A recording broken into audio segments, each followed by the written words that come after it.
Bonjour et bienvenue à notre rencontre. Dans les années 50, il y avait une chanson Unforgettable de Nat King Cole. Puis quand je pense à mon invité aujourd'hui, le mot inoubliable vient toujours à l'esprit. C'est une femme extraordinaire, multidisciplinaire. Elle était écrivaine, art visuel, elle était dresseuse de poules.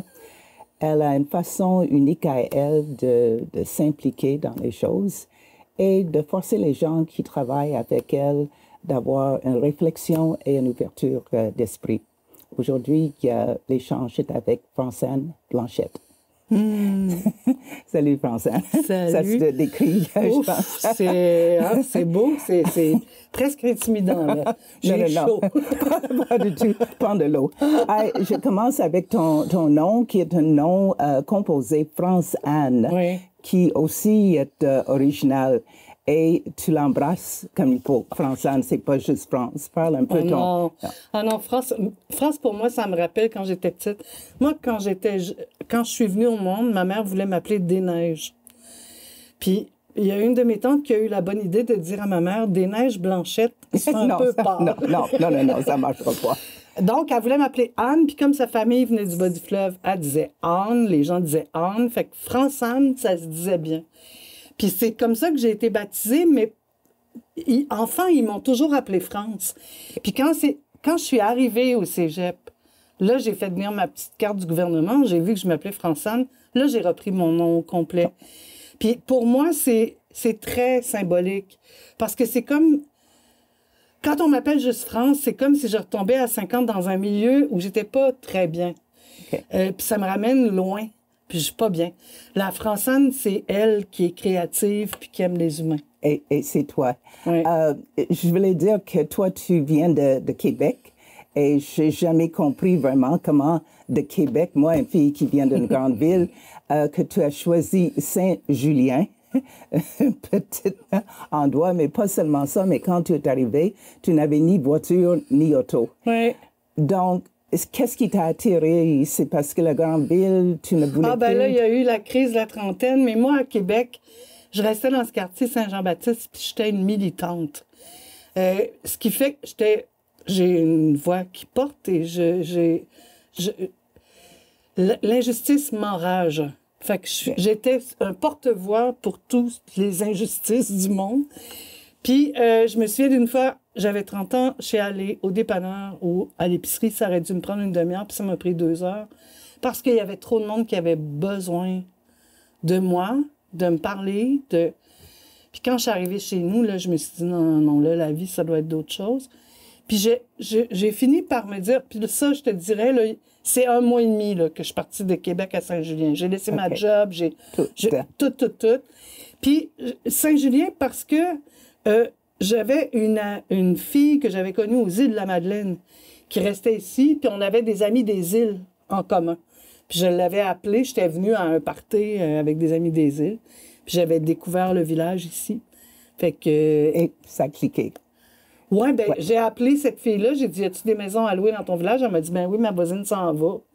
J'ai loué la maison de la voisine, puis après ça, je suis retournée au cégep, puis c'est comme une deuxième vie pour moi. Quand je pense à ça, je suis contente de ne pas avoir eu peur. Tu sais, parce que j'ai tout laissé tomber, mais ça a fait que la fille enragée, puis tout le temps enragée que j'étais, toujours en colère, ben, a pu catalyser cette colère-là pour la transformer, tu sais. La création, moi, j'avais jamais été capable de faire ça avant mes 30 ans.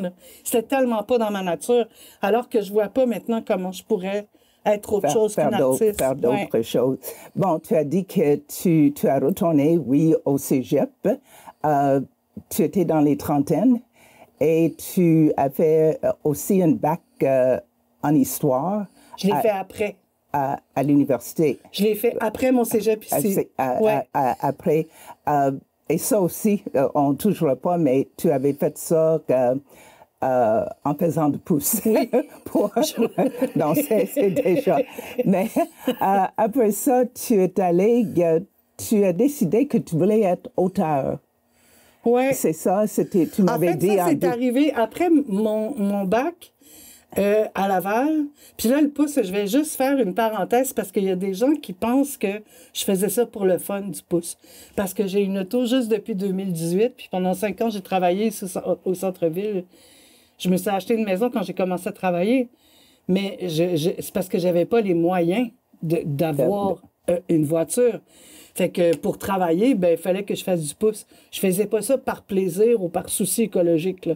Il y en a qui me disent t'es chanceuse, ça te coûte pas cher. Mais oui, c'est ça. C'est pas évident. Puis ça aussi, on pourrait faire toute une émission. Mais tout de suite après le cégep, moi, quand je suis rentrée au cégep à 30 ans, j'étais une décrocheuse à mes 17 ans. Quand j'ai lâché le cégep à 17 ans, puis j'ai traversé l'Atlantique sur un voilier. Puis quand je suis revenue, là, je me suis mis à travailler dans les jouets, puis... Donc, j'étais une ancienne décrocheuse, puis quand je suis retournée à l'école, c'était la première fois de ma vie que je tripais sur l'école. Là, c'est comme si j'étais rentrée au cégep à 30 ans, puis que j'avais réalisé non seulement que je savais pas tout, mais que je saurais jamais tout, tu sais, puis que j'ai eu comme cette soif-là d'apprendre, ce qui fait que quand... Là, j'ai performé au max, puis quand j'ai terminé mon cégep, ben j'ai eu envie de continuer. Puis mon idée au départ, ma première inscription, c'était en littérature pour venir enseigner le français au cégep. Tu sais, la fille, elle tripe au cégep. Elle aime le département de français. Elle a des amis dans le département de français. Mais à une semaine de commencer l'université, je me suis dit, non, tu tripes sur l'histoire, va t'inscrire en histoire. Puis là, je suis allée au département d'histoire. J'ai été voir le directeur, qui s'appelle Alain Laberge, que je serai toujours reconnaissante. J'ai dit, moi, je vais faire mon bac sur le pouce, 4 jours semaine, 2 jours collés. Ça se peut-tu? Et il m'a dit, on va s'organiser pour. Puis il l'a fait. Tu sais, je l'ai fait sur 4 ans, mais je l'ai fait. Puis c'est ça. Je me suis mis à triper sur les Romains, ça aussi. Je voulais plus me spécialiser en histoire du Québec. Puis j'ai eu une chargée de cours extraordinaire qui m'a fait triper sur les Romains, mais solide. Fait que j'ai pris tous mes cours d'histoire romaine. Puis mon roman jeunesse, il est venu quand j'ai lu un Amos d'Aragon. Puis là, j'ai comme eu l'idée, moi, de faire un personnage pour faire découvrir l'Antiquité aux enfants. Puis la mythologie grecque, romaine, mais aussi hindoue. Puis, donc, comme ça, comment est-ce que tu as fait le détour pour décider de devenir auteur et pour qui la clientèle? C'est très drôle parce que ça, souvent, on me dit pour qui t'écris. Moi, que je travaille avec des enfants, avec des personnes âgées, des personnes handicapées, je leur parlerai pas différemment de toi. Moi, j'ai travaillé avec des poules qui m'ont appris beaucoup de choses. Et je pense vraiment que toute chose animée et tout individu, quel qu'il soit, peut m'apprendre quelque chose. Fait que je me place, j'essaye, en tout cas, ça doit, tu sais, on n'est pas infaillible, mais j'essaie toujours de me mettre sur un rapport d'égalité, jamais de me mettre au-dessus, même si j'enseigne une technique, même si je suis là pour donner une conférence. Ce qui fait que quand j'ai écrit, j'ai pas pensé que j'écrivais pour la jeunesse. Moi, j'écrivais pour faire découvrir ce que j'avais appris, le transmettre. C'était vraiment ça, l'idée, là. Parce que ça, j'avais noté, tu as dit un des moteurs de création est de changer le regard, faire réfléchir et découvrir. Oui. Et il y a ça, j'avais marqué, mais tu fais ça avec tes livres. Tu as fait ça aussi, tu as parlé poule. Oui. Ça, c'était aussi, je pense, moteur. Oui. Puis, sais-tu, en vieillissant, on se découvre plus. Puis moi, les regards sur moi, ils ont toujours été très intenses, là, autant que moi, tu sais, parce que puis j'en suis pas toujours consciente, mais je dégage beaucoup d'énergie. Puis plus je vieillis, plus je me rends compte qu'enfant, ça devait être insupportable, tu sais, parce que je pose beaucoup de questions, ça tourne tout le temps dans ma tête, des fois je m'énerve moi-même, là. Fait que je doute pas un seul instant que même pour mes parents, ça devait être difficile. Mais tu sais, changer les regards, je pense que je voulais qu'on les change sur moi aussi. Tu sais, moi, j'ai toujours fait de la médiation culturelle dans mon travail. Avec les poules, c'était ça aussi, là. C'était une forme de médiation, d'amener les gens ailleurs, de leur faire découvrir quelque chose par l'art. Mais ici, la médiation culturelle, c'est devenu concret pour les gens. c'est comme si le regard a changé sur moi quand j'ai été chercher mon diplôme de 2e cycle en médiation culturelle, en interprétation médiation culturelle. OK. Puis là, quand je suis allée chercher le diplôme, oups, là, c'est comme si, pour certaines personnes, je devais être prise au sérieux. Tu sais, je n'étais pas juste une artiste tête en l'air qui travaille avec des poules. J'étais diplômée de l'UQTR en médiation culturelle. Là, tu ne travailles plus nécessairement avec les poules. Ça, c'était une période qui était intéressante. J'avais dit au début que tu étais multidisciplinaire, mais tu as tellement de projets à une fois. Dernièrement, j'aimerais que tu élabores sur le projet avec les aînés, parce que tu as travaillé avec les gens aînés. Sans doute, tu as appris des autres.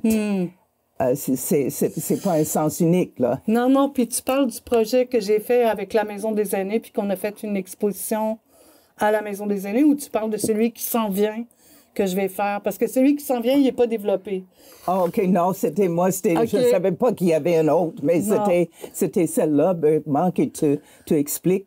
Ben, en fait, puis... ça, c'est comme le genre de contrat que tu t'attends pas, puis qui est un cadeau.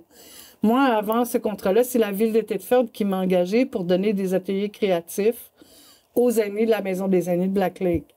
Puis c'était sur une période de 6 mois. Fait que pendant 6 mois, toutes les semaines, j'allais à la rencontre de ces gens-là pour leur enseigner différentes techniques.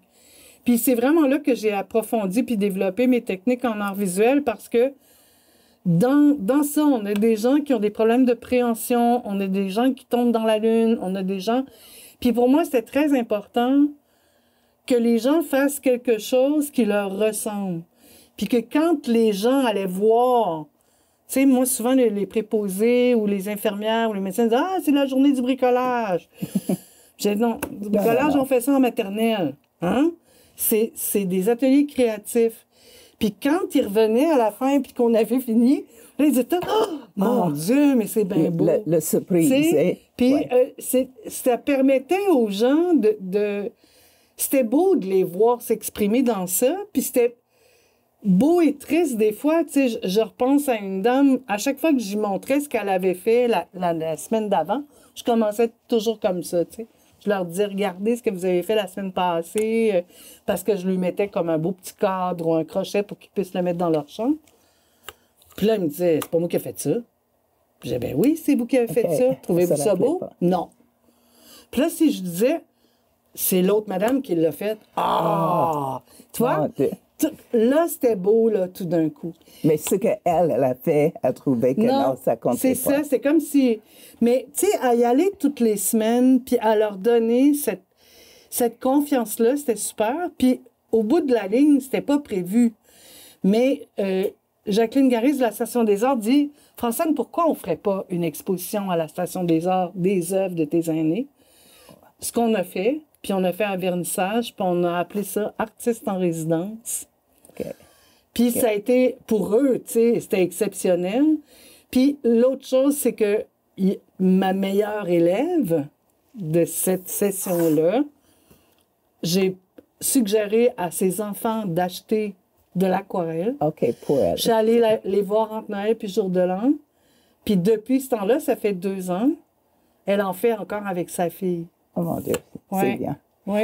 On va passer à un autre, parce qu'il y a un autre groupe que tu as fait une exposition au vitrail au printemps passé, puis le titre était « Un talent pas si différent ».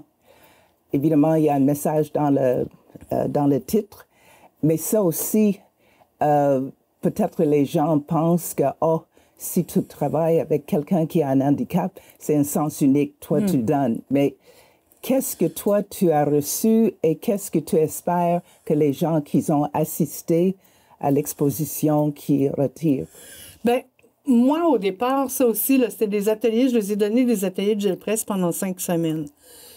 L'objectif qu'on m'avait donné avec ça, c'était que chaque participant, il y en avait 9, termine avec une œuvre individuelle, puis qu'on ait une œuvre collective.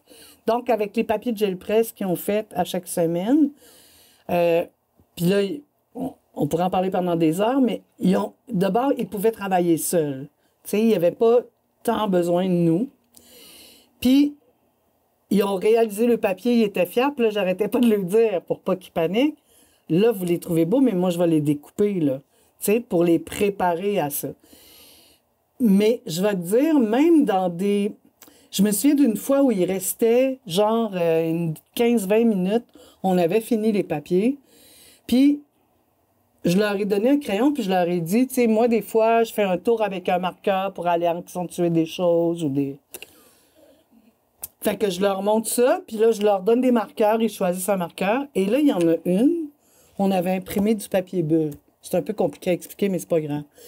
Puis moi, naturellement, ce que j'aurais fait avec mon marqueur, c'est d'encercler la bulle pour faire des petits ronds. Puis elle avait fait un labyrinthe entre les bulles. Pardon. Puis, tu vois, moi, je travaille avec les autres humains pour ça.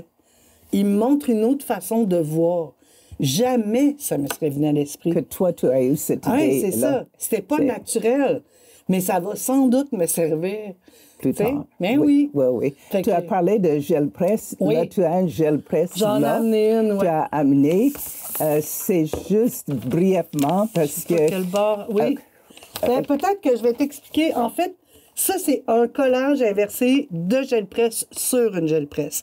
Donc, ça, c'est tous des papiers recyclés, récupérés que j'ai fait un par un. Puis ça, tu vois, j'avais cueilli une fougère le matin, puis je l'ai imprimé. Puis là, tu vois, ça, c'est imprimé sur du papier de musique, mais les fleurs, c'est de la dentelle que j'ai imprimée. OK? Puis là, après ça, je découpe mon papier. Puis le chat, la tête du chat, ils sont collés. OK? Puis après ça, mon arrière-plan, ben là, je fais autre chose. Là, c'est sur une grande gel presse. Là, sur mon site web, là, qui est la pouleboté.com, j'ai un article qui s'appelle « Tout sur la gel presse ». Puis ils peuvent voir toutes les œuvres que moi j'ai faites, mais surtout, ils peuvent voir... J'ai fait un atelier dans une classe de maternelle avec des enfants de 5 ans, avec la gel presse, pour Pâques cette année. Puis j'ai fait avec les personnes du regroupement des personnes handicapées de la région de Thetford. Mon atelier, vous allez les voir, là. Vous allez voir l'œuvre finale, puis vous allez voir chacune de leurs œuvres. Puis poser avec leur premier papier aussi. Vous allez voir la fierté. Oh oui. C'est extraordinaire. Le temps passe. Oui. Le temps passe tellement vite. J'aurais juste une question. Qu'est-ce que tu fais pour te relaxer? Parce que ça, pour toi, c'est... Ça, puis je vais le dire, là, je suis une sérivore, là. Le hockey... Je capote sur le hockey. OK. En saison, là, les Canadiens ne jouent plus. On est au mois de mai. Hein? Mais la Victoire joue encore. Puis, j'ai un petit croche pour les Jets de Winnipeg, mais pour moi, c'est presque fini. Là. En tout cas, bref. Mais la Victoire, j'ai beaucoup d'espoir.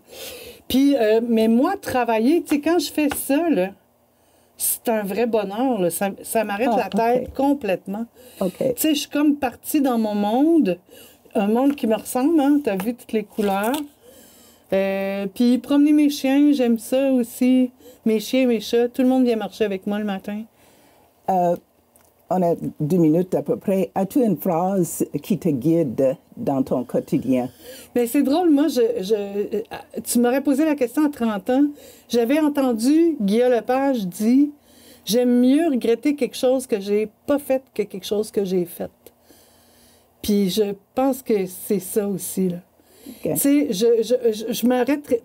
La peur m'arrête pas, moi. Non, non. Puis je suis contente. Puis tu sais, la vie m'a donné plein de preuves que si je fais confiance, ça va bien aller. Tu sais, un parcours d'artiste, c'est plein d'embûches. Puis si j'ai un message à faire, c'est qu'à chaque fois que j'ai eu envie d'arrêter, là, tu sais, de me dire, va donc te trouver une job normale. On se fait dire beaucoup toi, ça là, comme artiste. Là. Hein, va te trouver une job normale. Parce qu'on est toujours dans la précarité, on est toujours dans l'insécurité financière. On ne voit jamais d'avance. Puis là, quand on va se trouver une job normale, bien, on n'est pas bien. Tu sais, parce qu'on crie plus puis qu'on est pris comme dans un carcan.